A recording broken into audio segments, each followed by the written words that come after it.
So you was the co-founder, one of the co-founders of Fitness Time, a very successful chain. From what I understand, it was, I don't know whether it's still now, but at one point it was one of the 15th largest chains in the world. So a very, very impressive business. And you started that from one single location. So when you and your family got into that, what was the value proposition then? And why do you think that particular model succeeded at that moment in time in the region that you're based in? If you allow me, my older brother, he started the first fitness club, which was called Body Masters in 1994. Shortly after I joined, I was in high school. I joined as a receptionist, but I built my way up, and I helped him a bit grow that business, Body Masters, to 13 clubs until 2004, 2005. Then we split the company and we sold our shares to our cousins. After that, we spent, me and my older brother, maybe 1 year and a half, just looking out in the market, visiting exhibitions around the world, talking to experts, designing the new model. And we came up with the name and the business model of Fitness Time. So we opened a fully branded club back in 2007. The first plan was only 4 locations. The capital was not that big, and we had only the brothers and sisters into the formation of the shareholder structure. But then we noticed that after we opened the first Fitness Time club, that the young generation received the business model in a different way. They accepted the trends that we implemented back then. They liked the interior design that we came back then, and they thought that this is a franchise. This is not a Saudi-based product. And we had so many feedback back then about the model of Fitness Time, whether it's a franchise or Saudi-made. But we always try to communicate the message that this is a product built and also operated by 100% Saudi young people. So we grew the network to 4 clubs, and then we saw the success back then. I think the awareness level started to grow in the market. A lot of Saudi youngsters started to come from abroad where they finished their studies. We started to open in different cities. This helped a lot in raising the awareness. So we started from 1 city into 3, 4, 5, until we reached 150 clubs and 23 cities in 2018. Of course, there is a lot happened in that period, but when we started Fitness Time, it was only me and my brother. And then when we exited the company, but at end of 2018, there was 3,500 employees in the company. Wow, that's very impressive. That really is. With that journey, were there any key steps in the evolution? Like it was quite a reasonable period of time, and as you say, a lot had happened. But looking back on it, would you say there was some fundamental transitions where you evolved as a brand from, obviously you had 1 to 4 clubs and you were a very small brand, and then there's obviously some key steps in the way where you had to kind of rethink and come in with new management structures and processes and propositions. So if you had to sort of look back on that, what would you say were some of those steps that you really felt were turning points in your own personal journey as it relates to Fitness Time? The first fundamental is the pre-kickoff planning, which took us 1 year and a half to do. And usually people, I know entrepreneurs, they're very excited to kick off their idea and to start the project. But with us taking a moment between the transition between the 2 businesses, the previous business and Fitness Time, was very good for us to sit down and think strategically what we want to do, how we want to do it, what the market needs. As I told you, visit different countries and different concepts, and talking to different experts really help build the foundation of what we really need to do. So this infrastructure, usually a lot of people, they don't do it because it's a loss of time and money, while you don't have revenue in return. But we did it, and it was successful because it helped us when we kicked off the business, that the business model was, the value proposition was in the right place, almost. Of course, we did tweaks along the way, but the kickoff was kind of in the right speed and the right time. And we were lucky, I guess, as well. We worked hard. So the thing that kept going, it's not only a milestone that we worked hard. We worked 14, 16 hours every day.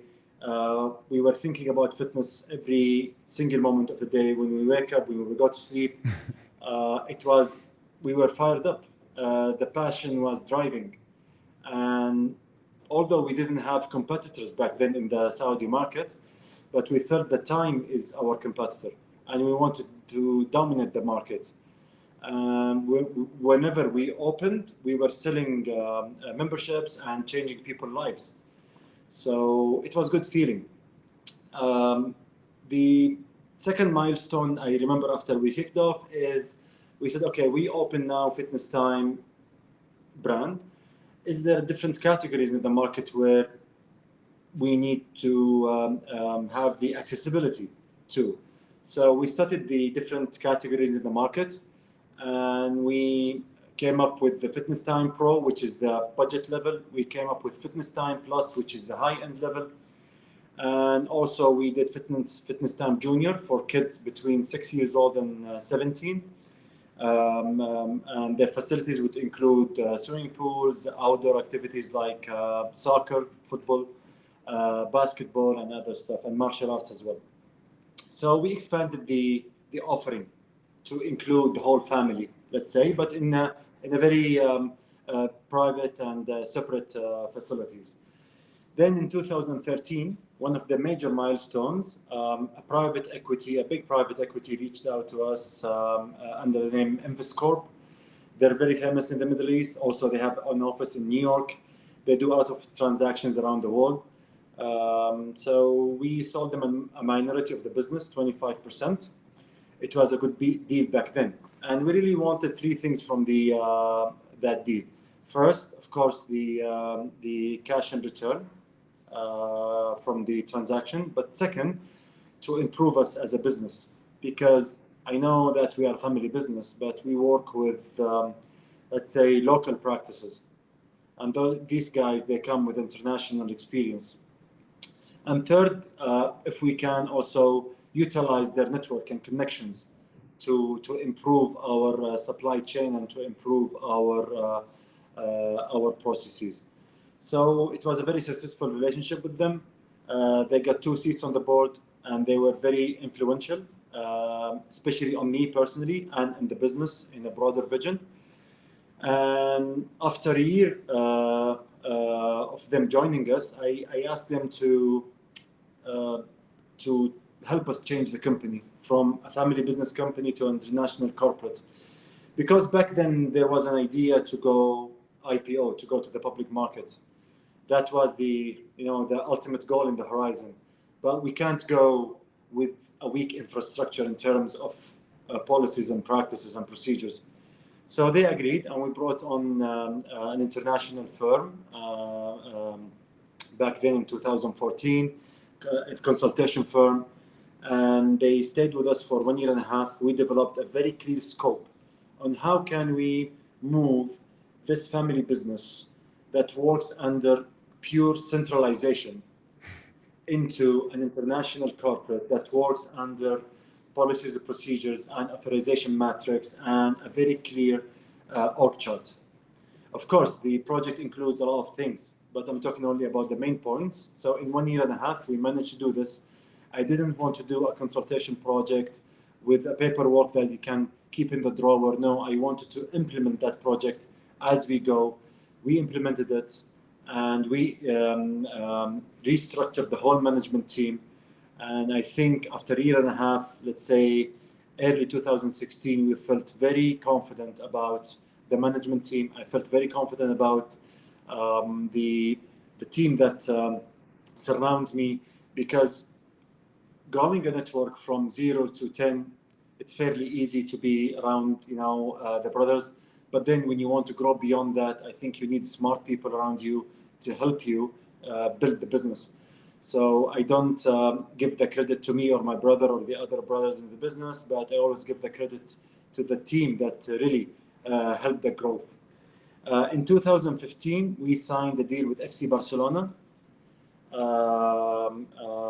for two reasons, two parts of the deal. One of it was commercial rights. We wanted to leverage on the brand of FC Barcelona to increase the value of the Fitness Time brand. So we did the co-branding, and in this commercial rights, we had the chance to use the player images and to do activations with FC Barcelona, different campaigns.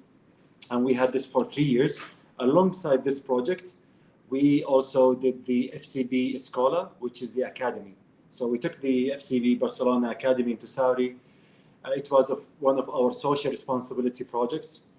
We ran thousands of kids through the projects, because the main reason behind this academy was not to make money. It was to teach the Saudi kids some core values that comes around football, like sportsmanship, respect, and also the other values that we could teach the kids. And we really received positive feedback from the families around how the kids' behavior changed after they joined the FCB Escola, because we brought the trainers directly from Spain, directly from Barcelona, and they're educated within the Barcelona education program. The last milestone, or the major milestone I would like to say, was the IPO in 2018. It was a huge project that took a year and a half preparation from us, the management team. And sometimes it was a distraction, but we knew the value it could bring on shareholders and also on the continuity and stability of the business and the growth in the future. So we gave it time and effort. And in September 2019, we floated the company. We went IPO with a valuation approximately 700 million euros. Right.